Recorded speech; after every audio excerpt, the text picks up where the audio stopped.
नमस्ते बच्चों। आज की वीडियो में हम पढ़ेंगे न्यूक्लिक अम्ल के जैविक कार्य। न्यूक्लिक अम्ल की जब हम बात करते हैं या इस शब्द का जब हम प्रयोग करते हैं तो इसका मतलब दोनों की बात कर रहे हैं हम, डीएनए की भी और आरएनए की भी। तो न्यूक्लिक अम्ल के जीवों के अंदर जो मुख्य कार्य हैं उनमें दो हैं। एक डीएनए की डुप्लीकेट कॉपी बनाना और दूसरा प्रोटीन का संश्लेषण करना। डीएनए की जो कॉपी बनाना है वो तो इसलिए ज़रूरी होता है कि जैसे जैसे कोशिका विभाजन होगा, नया क्रोमेटिन पदार्थ चाहिए तो बिल्कुल सेम वैसा ही डीएनए चाहिए होता है।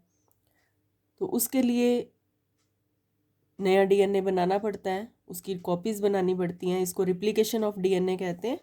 और अगला है प्रोटीन का संश्लेषण। शरीर के लिए प्रोटीन्स की आवश्यकता बहुत ज़्यादा होती है, तो विभिन्न प्रकार के जो प्रोटीन बनते हैं वो न्यूक्लिक अम्लों द्वारा ही बनाए जाते हैं।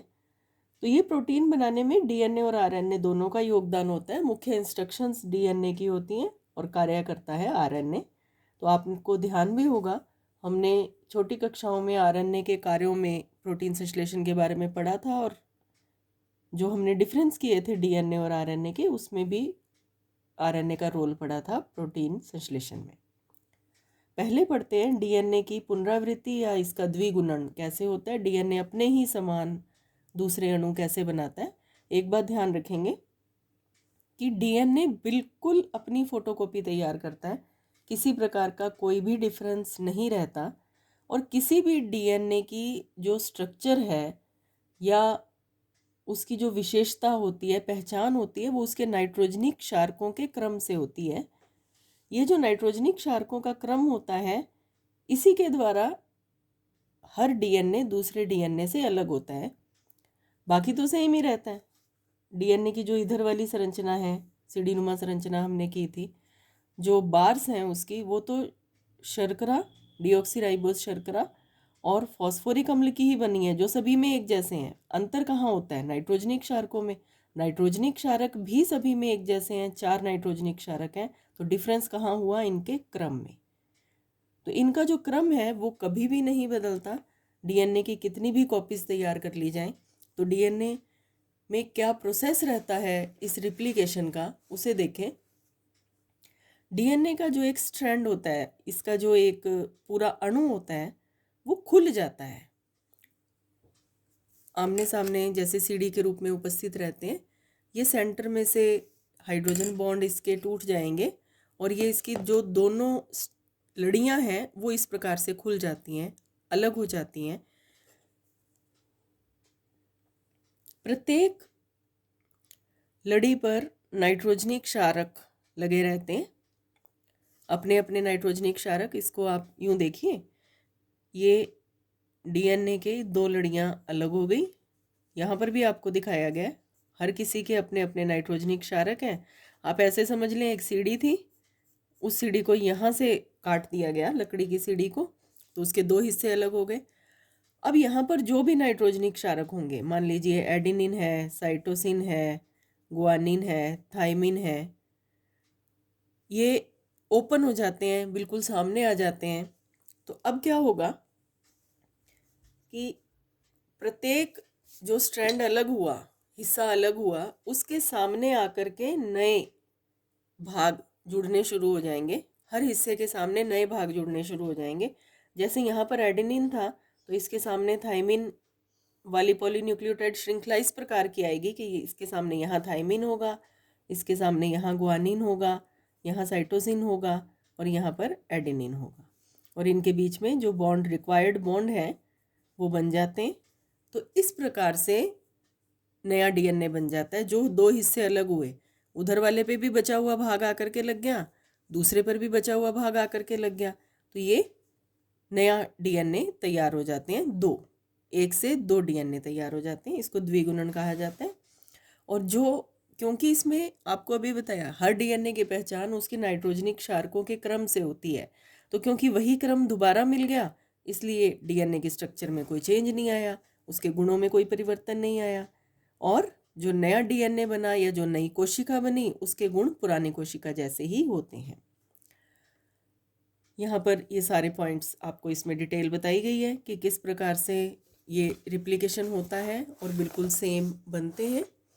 अब यहाँ पर एक बात और आपको ध्यान रखनी है, हमने ये पढ़ा था डीएनए की संरचना में कि ये प्रति समांतर होती हैं। एक चेन नीचे से ऊपर की तरफ चलती है और दूसरी ऊपर से नीचे की तरफ चलती है। तो ऐसा ही होता है, जो स्तंभ का संश्लेषण होता है वो भी उसी प्रकार से होता है जिस तरह से वो चेन्स स्थित होती हैं। डीएनए का जो द्विगुणन होता है उसमें इसकी जो पूरी की पूरी संरचना होती है वो कंजर्व्ड रहती है। हम इस बारे में चर्चा कर चुके हैं।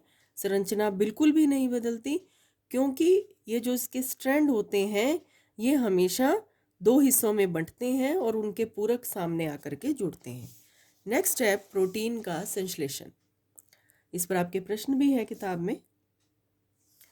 प्रोटीन का संश्लेषण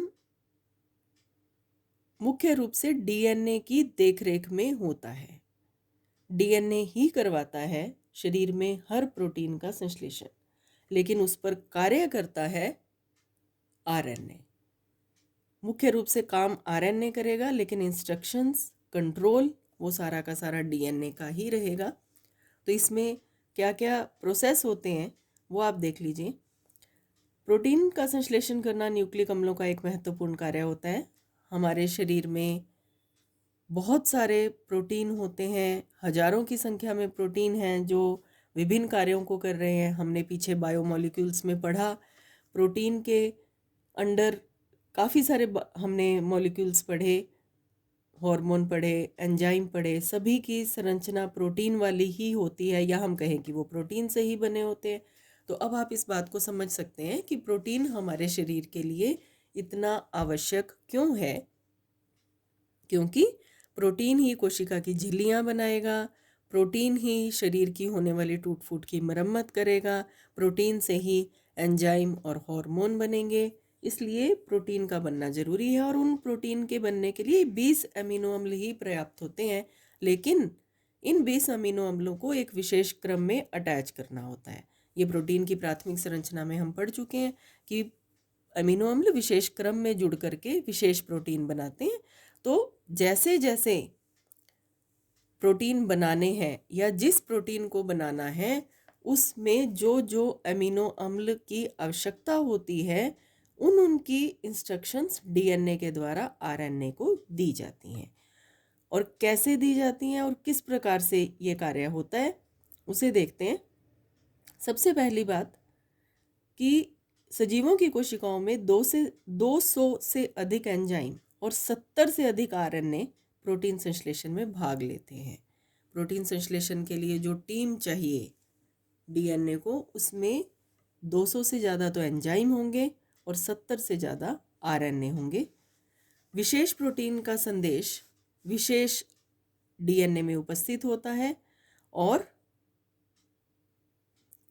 नाभिक में डीएनए अणु कोशिका में उपस्थित सभी प्रकार के प्रोटीन के लिए कोड प्रदान करता है। ये आपने समझना है। अब प्रोटीन संश्लेषण के लिए जो मुख्य स्टेप्स होते हैं वो दो हैं, एक अनुलेखन और दूसरा अनुवादन। अनुलेखन का मतलब होता है डीएनए की इंस्ट्रक्शंस। डीएनए ने जो एक मैसेज भेजा कोशिका के अंदर, अब आप इस बात को भी समझिए कि प्रोटीन बनाना है, ये हमारा मुख्य कार्य है। प्रोटीन बनाने के लिए हमें चाहिए अमीनो एसिड्स। ये अमीनो एसिड रखे हैं कोशिका द्रव्य में।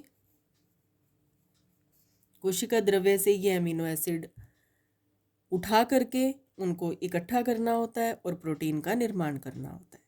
कौन से अमीनो एसिड कोशिका द्रव्य में से उठाने हैं और उनको किस क्रम में लगाना है, यह सूचना जो डीएनए द्वारा दी जाती है आरएनए को। दोबारा सुने, कौन कौन से अमीनो एसिड कोशिका द्रव्य से उठाने हैं और उनको किस क्रम में जोड़ना है, यह सूचना डीएनए के द्वारा आरएनए को दी जाती है उसे कहते हैं अनुलेखन, ट्रांसक्रिप्शन। और उस सूचना के अनुसार आरएनए कोशिका द्रव्य से एमिनो एसिड्स को उठाता है और उनको क्रम में लगाता है, वो होता है ट्रांसलेशन या अनुवादन। अब इनकी डिटेल देखेंगे। अनुलेखन वह विधि है जिसमें आरएनए के संश्लेषण का मार्गदर्शन होता है। यहाँ एक बात और आपको नहीं सीखनी है कि आरएनए डीएनए की तरह परमानेंटली बने हुए नहीं रहते। जैसे कि डीएनए तो नाभिक के अंदर क्रोमेटिन पदार्थ के रूप में परमानेंट बने हुए रहते हैं और अपना कार्य करते रहते हैं। आरएनए परमानेंट बने हुए नहीं रहते हैं, इनको टेम्परेरली बनाया जाता है। और पहला आरएनए जो डीएनए के द्वारा संदेश देने के लिए बनाया जाता है उसे कहते हैं एमआरएनए। एमआरएनए वह आरएनए है जिसको डीएनए ने बनाया और उसको संदेश दिया कि आपको कौन कौन से एमिनो एसिड्स की आवश्यकता है। फिर है आरआरएनए। आरआरएनए राइबोसोम्स पर स्थित होते हैं। याद करें राइबोसोम क्या थे। हमने कोशिका के अंदर इस प्रकार से अंतर्द्रव्यी जालिका बनवाई थी जिसके ऊपर दाने दाने बनाए थे। दो प्रकार की अंतर्द्रव्यी जालिका बनाई थी, चिकनी और दानेदार। जो चिकनी अंतर्द्रव्यी जालिका थी वो बिल्कुल स्मूथ होती है, जबकि दानेदार अंतर्द्रव्यी जालिका पर दाने पाए जाते हैं जिनको हमने नाम दिया था राइबोसोम। ये राइबोसोम पर भी आरएनए पाए जाते हैं जिन्हें कहा जाता है आरआरएनए या राइबोसोमल आरएनए। और तीसरे प्रकार का आरएनए है टीआरएनए या ट्रांसवर्स आरएनए। काफ़ी सारे आरएनए भाग लेते हैं लेकिन ये तीन मुख्य हैं। तो क्या होगा, एमआरएनए बनेगा केंद्रक के अंदर, डीएनए के द्वारा बनाया जाएगा, उसको संदेश दिया जाएगा कि किन किन एमिनो अम्लों की आवश्यकता है। फिर एमआरएनए केंद्रक से बाहर निकलेगा और कोशिका द्रव्य में चला जाएगा। आपको ध्यान है, इस प्रकार से कोशिका है, केंद्रक है, यहाँ पर एमआरएनए का निर्माण हुआ और यहाँ से एमआरएनए केंद्रक से बाहर निकल गया, कोशिका में चला गया। कोशिका द्रव्य में अमीनो एसिड स्थित है। ये अमीनो एसिड कहाँ से आए? जो भोजन हम खाते हैं उस भोजन में उपस्थित प्रोटीन का पाचन होता है, अमीनो एसिड बनते हैं, वो प्रत्येक कोशिका तक पहुंचा दिए जाते हैं रक्त के द्वारा। इसके अलावा हमारा लीवर भी बहुत सारे अमीनो एसिड्स को तैयार करता है कन्वर्जन के द्वारा। तो ये सारे अमीनो एसिड कोशिका द्रव्य में उपस्थित होते हैं। तो एमआरएनए बना, यहाँ से उसने संदेश को लिया और कोशिका द्रव्य में बाहर आ जाता है। बाहर आकर के यह संदेश देता है टीआरएनए को। टीआरएनए ट्रांसवर्स आरएनए है। ये एमिनो एसिड्स को कोशिका द्रव्य से इकट्ठा करता है और उन्हें ट्रांसपोर्ट करता है, ले जाता है राइबोसोम तक, जो अंतर्द्रव्यी जालिका पर दाने के रूप में उपस्थित होते हैं। राइबोसोम तक ले जाता है। राइबोसोम के अंदर आरआरएनए या राइबोसोमल आरएनए होता है जो इन एमिनो एसिड्स को इकट्ठा करता जाता है, जो एक विशेष क्रम में ही आते हैं, उनको इकट्ठा करता जाता है और पूरे प्रोटीन का निर्माण कर देता है और वो प्रोटीन बाद में कोशिका द्रव्य में रिलीज कर दिया जाता है। इसको यहाँ पर एक डायग्राम के माध्यम से बताने की कोशिश की गई है। ये डीएनए था। डीएनए ओपन हो जाता है और एमआरएनए का निर्माण करता है। ये एमआरएनए में देखिए विशेष एमिनो आपके नाइट्रोजनस क्षार यहाँ पर क्रम के रूप में दिए गए हैं। जो विशेष क्रम है बता रहा है प्रोटीन को बनाने के लिए विशेष क्रम है ये, इसको एमआरएनए बोलते हैं। ये होता है अनुलेखन, एमआरएनए का बनना। अब एमआरएनए केंद्रक से बाहर निकल करके कोशिका द्रव्य में आएगा। अब अनुवादन शुरू हो जाएगा। एमआरएनए टीआरएनए को मैसेज देगा, टीआरएनए उसके अनुसार कोशिका द्रव्य में से एकत्र कर लेगा एमिनो एसिड्स को। एक बात और, टीआरएनए इस एमआरएनए एक लंबा अणु होता है जिसमें बहुत सारे एमिनो अम्लों के लिए संदेश होता है, लेकिन टीआरएनए इनमें से केवल 3 के ग्रुप में ही कार्य करता है। केवल जो पहले 3 नाइट्रोजनिक क्षारकों की आवश्यकता है उनको एक टीआरएनए इकट्ठा करेगा, अगले 3 को दूसरा टीआरएनए इकट्ठा करेगा। इस प्रकार से 3 के ग्रुप में इनको एमिनो अम्लों को इकट्ठा किया जाता है और फिर उन्हें ला करके दे दिया जाता है आरआरएनए को। यहाँ पर देखिए अनुवादन की प्रक्रिया यहाँ पर आपको बता रखी है कि कैसे एमआरएनए और टीआरएनए काम करते हैं, और वह आरआरएनए इन सबको इकट्ठे करता जाता है। सभी टीआरएनए से मिलने वाले एमिनो एसिड्स को इकट्ठे करता जाता है और जो संदेश एमआरएनए लेकर के आया होता है उसके अनुसार पूरा का पूरा प्रोटीन बना दिया जाता है। अब आप एक बात और समझें कि टीआरएनए जिन 3 के ग्रुप्स में एमिनो अम्लों को इकट्ठा करता है या 3 के संदेश को ग्रहण करता है उसे कहा जाता है त्रियक या कोडोन। इन 3 के जो समूह को या इस त्रियक को कोडोन कहा जाता है, यानी न्यूक्लियोटाइड प्रत्येक ट्रिपलेट को कोडोन कहते हैं। ये 3 न्यूक्लियोटाइड का ट्रिपलेट है। अब आपको ये बात तो पता ही है, 3 नाइट्रोजनिक क्षारक लिए तो 3 न्यूक्लियोटाइड रहे होंगे और एक एमिनो अम्ल उसके अनुसार बनेगा।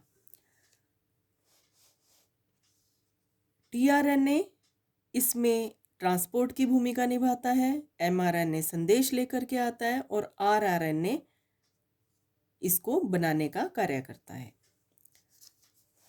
नेक्स्ट है जेनेटिक कोड। अभी हमने जो कोडोन के बारे में पढ़ा उसी की बात यहाँ पर हम कर रहे हैं।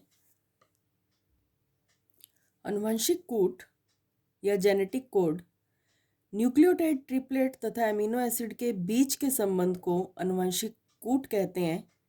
इसे एमआरएनए के 3 क्षारों समूह द्वारा व्यक्त करते हैं। आनुवंशिक कूट की परिभाषा है जो 3 के ग्रुप में न्यूक्लियोटाइड के क्रम होते हैं उनको कहा जाता है और ये व्यक्त किए जाते हैं नाइट्रोजनिक क्षारकों से ही।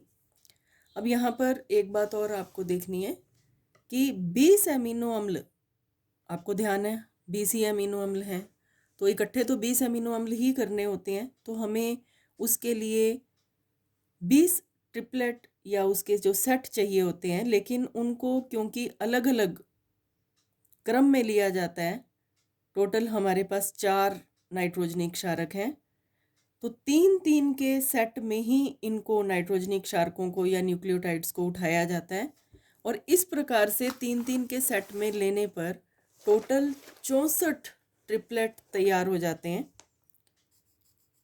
64 ट्रिपलेट तैयार किए जा सकते हैं या तैयार होते हैं और प्रत्येक ट्रिपलेट अलग अलग एमिनो एसिड के लिए होता है। कभी कभी कुछ ट्रिपलेट ऐसे भी हैं जो एक ही अमीनो एसिड को बता देते हैं या एक ही अमीनो एसिड कई ट्रिपलेट से बताया जा सकता है। जैसे कि 2 ट्रिपलेट हैं ट्रिपल यू और यूयूसी, ये दोनों फेनिलएलनिन के लिए होते हैं और CCU, triple C, double C A और डबल सी जी ये प्रोलीन के लिए होते हैं। अमीनो एसिड ये पढ़ चुके हैं आप एसेंशियल अमीनो एसिड्स में। ये जो कोडोन होते हैं इनमें से जो 61 ट्रिपलेट होते हैं, टोटल 64 ट्रिपलेट हैं बनते हैं, जो ये एक ट्रिपलेट हुआ, ये दूसरा हुआ, इस प्रकार से 64 कॉम्बिनेशन बनते हैं। इनमें से 61 ट्रिपलेट होते हैं जो कार्य करते हैं आगे की श्रृंखलाओं में, जबकि 3 ऐसे होते हैं जो हमेशा लास्ट में पाए जाते हैं, एंड पर पाए जाते हैं किसी भी चेन के, उन्हें कहते हैं विराम कोडोन। स्टार्टिंग वाले कोडोन भी होते हैं और विराम कोडोन भी होते हैं। तो जेनेटिक कोड की मुख्य लक्षण क्या हैं वो देखेंगे। एक, यह त्रिकूट होता है, इसमें 3 न्यूक्लियोटाइड रहेंगे हमेशा। यूनिवर्सल होता है, ऐसे नहीं है कि कोई कोशिका किसी अमीनो एसिड के लिए कोई ट्रिपलेट तैयार करती है तो दूसरी कोशिका दूसरा करेगी, तीसरी कोशिका कोई और करेगी, नहीं, हर कोशिका में हर अमीनो एसिड के लिए सेम ट्रिपलेट होते हैं। अमीनो एसिड को प्रदर्शित करने के लिए एक से ज़्यादा कोडोन भी हो सकते हैं, हमने अभी ऊपर देखा एग्जाम्पल। AUG कोडोन, ये AUG क्या है? ए एडेनिन, ये यूरेसिल और जी गुआनिन। यहाँ पर ये भी ध्यान दो, जो डीएनए मैसेज देता है वो तो थायमिन का ही होता है, लेकिन आरएनए में आते ही वो यूरेसिल में बदल जाता है, क्योंकि आप जानते हैं डीएनए में थायमिन होता है और आरएनए में यूरेसिल होता है। एयूजी ये श्रृंखला प्रारंभिक कोडोन है, हमेशा स्टार्टिंग किसी भी श्रृंखला की इससे होगी। ये मैथियोनाइन का है, मैथियोनिन का है, तो ये बात ध्यान रखेंगे कि कौन सा एमिनो एसिड है जो हर प्रोटीन की स्टार्टिंग करता है, वो है मैथियोनिन। UAA, UAG और UGA ये समापन कोडोन या विराम कोडोन कहलाते हैं। हर श्रृंखला का एंड इन तीनों से होगा। बायोमोलिक्यूल, आखिरी बायोमोलिक्यूल जो था न्यूक्लिक अम्ल, वो भी हमने कर लिया। उसकी स्ट्रक्चर, डीएनए और आरएनए की, इनके कार्य, प्रोटीन संश्लेषण का प्रोसेस, ये सभी हमने देख लिया। इसके साथ ही बायोमोलिक्यूल्स का चैप्टर समाप्त हुआ। आप पिछले सालों के प्रश्नों को ध्यान में रखते हुए इसका काम कंप्लीट करें, और जो पिछले वर्षों के प्रश्नों में ज़्यादा फ्रिक्वेंटली पूछी गई हैं बातें, उनको बार बार रिवाइज करें। Thank you.